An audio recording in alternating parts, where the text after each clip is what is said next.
নমস্কার সুপ্রিয় দর্শক ও আমার শ্রোতা বন্ধুরা, আমাদের জানলেই হবে ইউটিউব চ্যানেলে আপনাদের সবাইকে স্বাগত জানাই। বন্ধুরা, আপনারা যারা রোজভ্যালি চিট ফান্ডে টাকা রেখেছিলেন, আপনাদের টাকা কিন্তু এবারে অ্যাকাউন্টে পাঠানো শুরু হয়ে গেছে। কবে টাকা ঢুকবে বা কারা আগে আপনারা টাকা পাবেন, সমস্ত ধরনের তথ্য নিয়ে কিন্তু আজকের এই ভিডিও। আপনি যদি আমার এই চ্যানেলে নতুন হয়ে থাকেন, অবশ্যই চ্যানেলটিকে সাবস্ক্রাইব করবেন এবং কাছে থাকা বেল আইকনে প্রেস করুন পরবর্তী ভিডিওর নতুন নোটিফিকেশনগুলি পাওয়ার জন্য। তো আসুন বন্ধুরা, আর দেরি না করে বিস্তারিতভাবে ভিডিওটিকে শুরু করা যাক। বন্ধুরা, আপনারা যারা রোজভ্যালি চিট ফান্ডে টাকা রেখেছিলেন, তাদের জন্য খুবই খুশির খবর। রোজভ্যালির আমানতকারীদের টাকা ফেরতের কাজ কিন্তু অলরেডি শুরু হয়ে গেছে।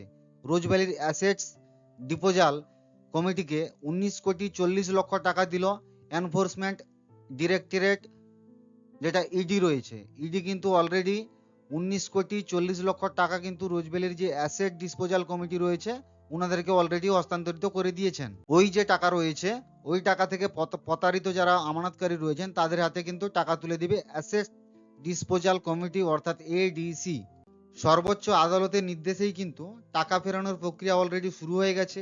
ইডি সূত্রে খবর, সংস্থার 3 উচ্চপদস্থ আধিকারিক, joint director Sudesh Sherwan, deputy director Ajay Luhach এবং স্পেশাল ডিরেক্টর সুভাষ আগরওয়াল অ্যাসেস ডিসপোজাল কমিটির অফিসে যান। সেখানে জরুরি বৈঠক হয়, যেখানে আমানতকারীদের টাকা ফিরিয়ে দেওয়ার বিষয়টি নিয়ে আলোচনা করা হয়।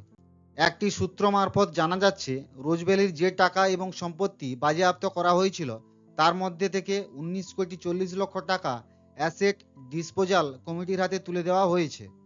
এবার ওই টাকা যারা রেখেছিলেন তাদের হাতে তুলে দেওয়া হবে। ইতিমধ্যে ইডির তরফে আমানতকারীদের টাকা ফেরানোর জন্য প্রথম কিস্তির টাকাও কিন্তু দিয়ে দেওয়া হয়েছে এডিসিকে। সম্প্রতি নির্দেশ দেয় বিশেষ পিএমএলএ আদালত যে রোজভ্যালির আমানতকারীদের টাকা ফেরানোর প্রক্রিয়া শুরু করতে হবে। অ্যাসেট ডিসপোজাল কমিটির হাতে হস্তান্তর করতে বলা হয়। রোজভ্যালির 11.99 কোটি টাকা মূল্যের 14টি ফিক্সড ডিপোজিট রয়েছে। গোটা বিষয়টি সম্পন্ন হবে আদালতের নজরদারিতে। ইতিমধ্যেই কিন্তু রোজভ্যালি এডিসি বলে একটি ওয়েবসাইট রয়েছে, ওই ওয়েবসাইটে কিন্তু অলরেডি অনলাইনে নথিপত্র জমা নেওয়ার কাজ অলরেডি শুরু হয়ে গেছে। আপনারা যারা আবেদন করেননি, আপনারা অতি শীঘ্রই কিন্তু আবেদন করুন। আবেদন করার পরে আবেদনকারীদের সমস্ত কাগজপত্র যাচাই করে আমানতকারীদের প্রাপ্য টাকা মিটিয়ে দেওয়া হবে বলে ঠিক করা হয়েছে। সেই মতেই এবার টাকা ফেরানোর প্রক্রিয়াও কিন্তু শুরু হয়ে গেছে। প্রথমে 2013 সালে সারদা চিটফান্ড কাণ্ডের পর্দাফাশ হয়। এরপর রোজভ্যালি চিটফান্ডের দুর্নীতির কথাও সামনে আসে। তদন্তে নামে ইডি সিবিআই।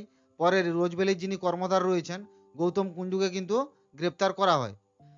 তিনি কিন্তু এখনও জেলেই রয়েছেন। সেই অবস্থাতেই সংস্থার সম্পত্তি নিলাম করে টাকা ফেরানোর প্রক্রিয়া শুরু করলো রোজভ্যালির অ্যাসেট ডিসপোজাল কমিটি এডিসি। কবে টাকা ফেরত দেওয়া হবে? প্রথম দফার টাকা দুর্গাপুজোর আগেই কিন্তু আপনাদের ব্যাংক অ্যাকাউন্টে ফেরত দেওয়া হবে। তারপর ধাপে ধাপে টাকা ফেরানোর কাজ চলতে থাকবে। মূলত যারা প্রথমের দিকে আবেদন করেছিল এবং 200 টাকা থেকে 5,000 টাকা যারা জমা দিয়েছিল তাদেরকে প্রথমে কিন্তু প্রথম ধাপে টাকা ফেরত দেওয়া হবে।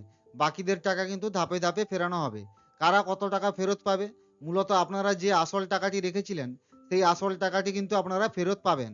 সুদ সমেত টাকা কিন্তু আপনারা ফেরত পাবেন না, অর্থাৎ আপনারা যে টাকাটা রেখেছিলেন সেই টাকাই আপনারা ফেরত পাবেন। তো বন্ধুরা, আপনারা যারা এখনো অনলাইনে রোজভ্যালির টাকা ফেরতের জন্য আবেদন করেননি, আপনারা অবশ্যই আবেদন করে নিন। তো বন্ধুরা, আজকের জন্য ভিডিওটা এতটুকুই। যদি ভালো লেগে থাকে অবশ্যই লাইক কমেন্ট শেয়ার করবেন। ধন্যবাদ।